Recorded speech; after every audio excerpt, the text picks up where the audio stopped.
book of wisdom. Another video, please make sure to hit that like button, subscribe, and turn on notifications to never miss a video.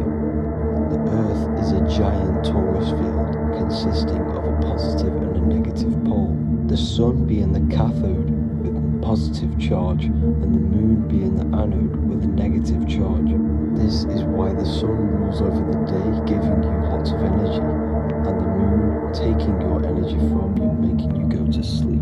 Now, the plane that we live on is called the plane of inertia, and at the center of this plane of inertia is the North Pole. This is where the two electromagnetical energies meet. Now, this is where the most electromagnetic energy is stored. This is why all compasses will point north, because it's the most magnetic place in this reality. So the Sun and the Moon is spinning around this center point, which is stirring the ether of this reality and making everything move in circles, meaning this is a cycle. Everything's recycling itself. It's an organic simulation. The ancients also knew about this sacred land at the center of this reality, known as the North Pole. As you can see on this map from the 1500s of the North Pole, you can see 4 islands around the center black rock. Ancient civilizations like the Mayans, the Buddhists, and ancient Chinese also depict these 4 islands. The endless symbology of these sacred lands at the center has been going on for thousands of years. These sort of secrets are now kept by the elites, but as always they have to show the truth in plain sight, and this is what they are doing with the Windows symbol and also the Wizard of Oz. Now in the Wizard of Oz, as you can see, there's something called Munchkin Land. Munchkins are these unusually short people. Then on the ancient 1500s map it says Pygmy, and then the Pygmy people in mythology are also these unusually short people. Just like Santa and his elves, they come from the North Pole, and elves are these unusually short people. These stories that we are told about Santa and Munchkins are putting truth in plain sight about this sacred land. This sacred land at the center of the earth is where the aurora borealis comes from and is being emitted from this black hole in the center, also known as the black sun. The aurora borealis is the Earth's aura, hence why it has the word aura inside of it. It is the life-giving essence to all life within this realm. As this dualistic reality we live in consists of both physical and spiritual, the black sun is like our sun for the spirit. It's our spiritual umbilical cord, connecting us to the spirit realm. And the rising sun is the opposite. It's our sun for our physical 666 carbon suits, known as our human body, our physical aspect. As it states in the 40,000-year-old emerald tablets, deep in Earth's heart lies the flower, the source of the spirit. The flower of life is as thine own place of spirit, and streams through the earth as thine flows through thy form, giving off life to the earth and its children.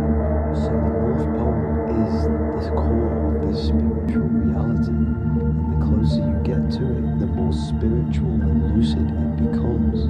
So the elites have covered this up in order for us to forget the true nature of this reality. And they did this cover-up by introducing the globe model.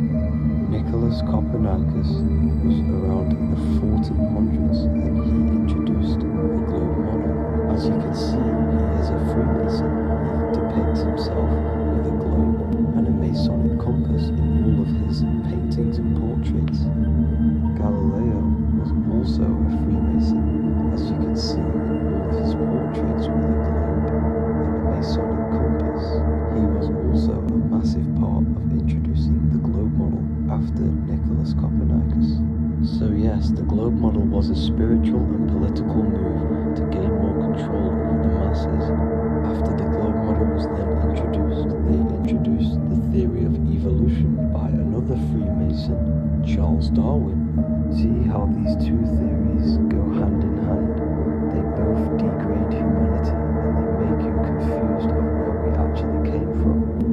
By hiding the true form of this divine creation and hiding the true power of each and every one of us, they maintain control over the masses. Now this is order out of chaos, known to be the 33rd degree slogan of Freemasonry. Now this is the Masonic cosmology, and as you can see you have the checkered board for the duality, the 5-pointed star for the 5 elements, the 4 corners for the 4 pillars, the all-seeing eye which is Polaris, the sun, the moon, and the 7 stars.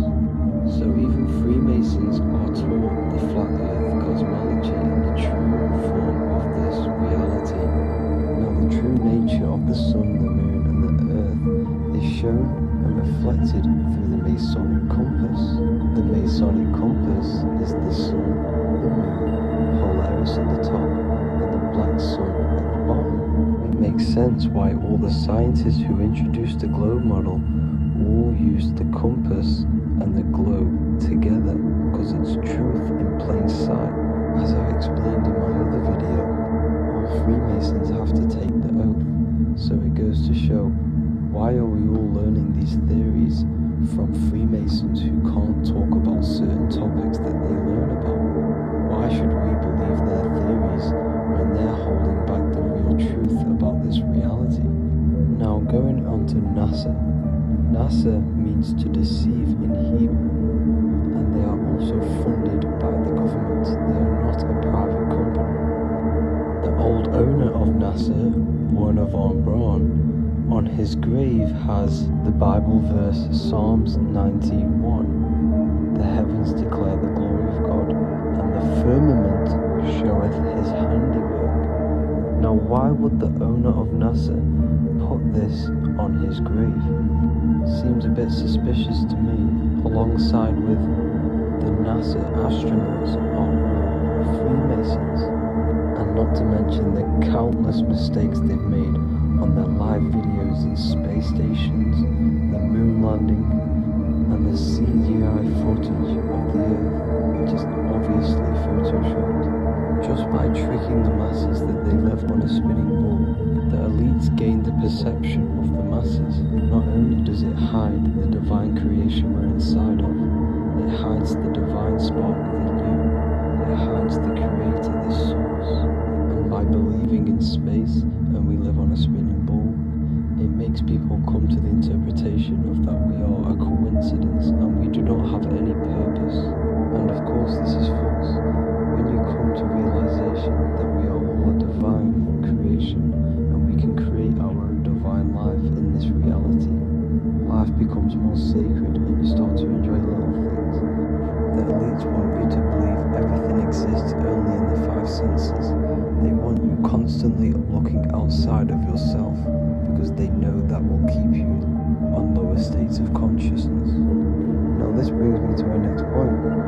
By tricking the masses into the heliocentric model, the elites started to advertise aliens in the movies, in cartoons and magazines in the late 1940s.